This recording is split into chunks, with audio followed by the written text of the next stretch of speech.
We begin in Lufkin, where KTRE Sports Director Ryan Smith, after Lufkin's game against Baytown Sterling, is going to fill us in. That's like a over 2-hour trip they made to come to play at A. Martin Stadium. Ryan, your takeaway from that game tonight? Yeah, MC, like you said, Lufkin, Baytown, Sterling, going up district matchup here. And Lufkin, they were coming off of a bye week from last week. Maybe had a little bit of rust they needed to just go ahead and knock off really quick. Gave up a touchdown to a team that before tonight had only scored 16 points throughout their first 6 games of the year.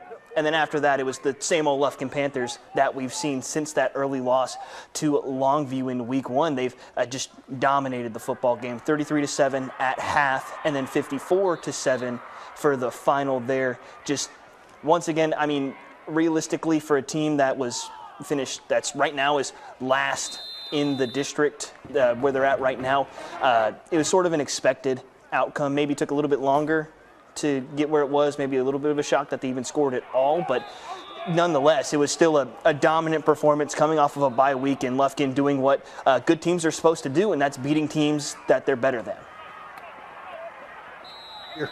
You weren't here yet, but last year during realignment, they had Lufkin going like way towards West Texas, and what I like about Coach Mike Quick was he stood up for his program. Todd Quick, Mike Quick played receiver for the Eagles. I always do that.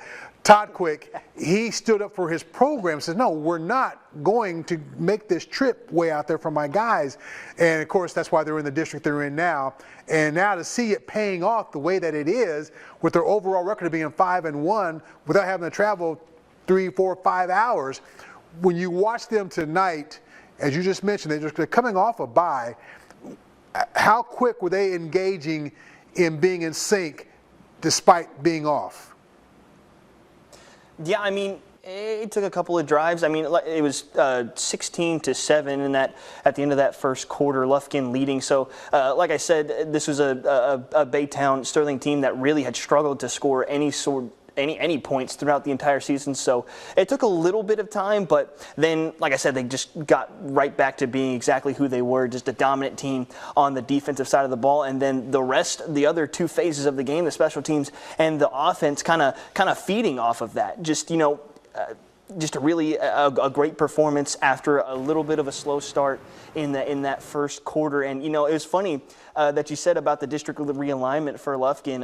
Whenever they were traveling out to Texarkana, face off against Little Rock Southwest, you know, I talked to him a little bit about that. He's like, man, this would have been it was about a 3-hour drive there. And he was like, yeah, this would have been the shortest drive for us last year in district. So obviously, you know, it's great seeing him kind of stick up for his players, for his kids, and, you know, having kind of putting the foot down there. It's like we're not driving 4, 5, 6 hours to go play a football game and then have to drive back that same night. And like you said, it's been paying off, but also they haven't really played the top teams in the district yet, the 3 teams that they've played in district so far, in Barbers Hill, Westbrook, and then, of course, Sterling tonight were 5th, 6th, and 8th last time I checked in the district standings. So they haven't really faced necessarily the cream of the crop in the district, but like I said, they're doing what they're supposed to do, and they're beating the teams they're supposed to beat. And, you know, especially when you're in an 18 district like they are,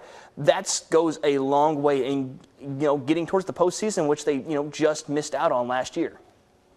Great perspective. Thanks a lot, Ryan Smith, KTRE News Director or Sports Director. Before I let you go, Texas and Georgia on Saturday. Do you want Georgia to beat Texas? We don't have to talk about that, MC. I'm still hurting a little bit. Okay. I was at the state fair, actually. I drove up there to Dallas, and I buried my sorrows in those corny dogs and fried Oreos. So we don't have to talk about that. It'll be a great game at DKR tomorrow night. It'll be a great game. I think it will be too. Thanks a lot, Ryan. Ryan Smith, KTRE Sports Director.